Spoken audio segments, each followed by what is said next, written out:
The police got their man, but we didn't get my sister back. My mom didn't get her baby back. And it just hurts. Oh boy, that's the brother of murdered Minnesota State Representative Melissa Hortman. The family now speaking out about the politically motivated killing of Hortman and her husband and the shooting of another lawmaker and his wife. Minnesotans honored the Hortmans with a formal procession yesterday. CBS News correspondent Lilia Luciano obtained that interview with the family of victims and joins us now from St. Paul in Minnesota. Very tough to listen. I think that's Patrick there we just heard from, Lilia. Good morning to you. That family truly now is living a nightmare, but what did they tell you about the morning they learned of what happened? Well, Errol, it was unimaginable what they had to deal with. Patrick told me that he was in Seattle where he lives, and his wife came to him and said, you have to rush, you have to get your clothes, we have to go. And he thought, did something happen to our kids? And she said, something happened to your sister. He didn't know until he got here what happened. And Melissa's parents also didn't know. They had heard that she had been shot. Let's listen to a little bit more of what they told me precisely about how they found out. We looked at each other and realized the reason they weren't in the hospital is because they weren't there. alive. And that was hard to figure out, and then we got the call. Yeah. It was horrible. And then to have to call our grandchildren, her children, their children. You told them. We told them.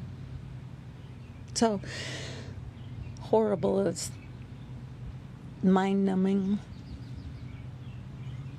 You try to just get through it. Linda described, she told me, you know, I had one of those reactions like what you see in the movies where you just start screaming. And, you know, she told police, you go get that man, in her own words.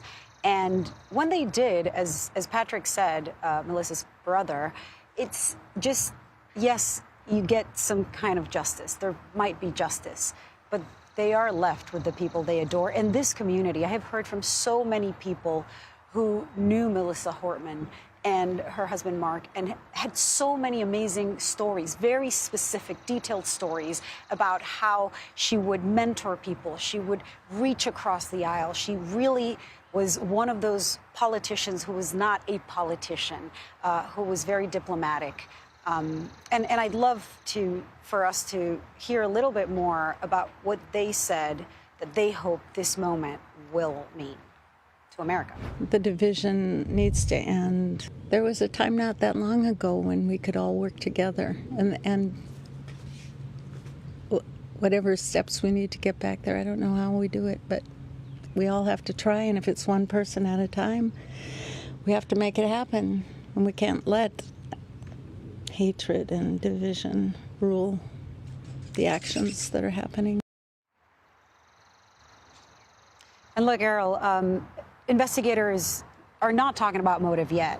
I've asked repeatedly because they want to protect their investigation. They have their suspect. Now it's time to really prove the case. They have a wealth of evidence that indicates possible motivation. There are abortion providers, pro-abortion rights advocates. There is a list of more than 40 lawmakers. There are notebooks that contain these lists with the addresses and plans. And I asked the roommate of the suspect, what was it? And he said, he didn't seem radical to me, but police say he spent a long time compiling those lists, writing those plans.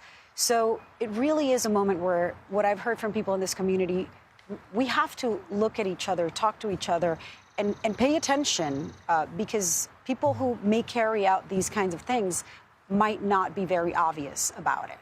Yeah, very powerful interview there, Lilia. As Melissa's mother says, we cannot let hatred rule. Thank you very much for your reporting.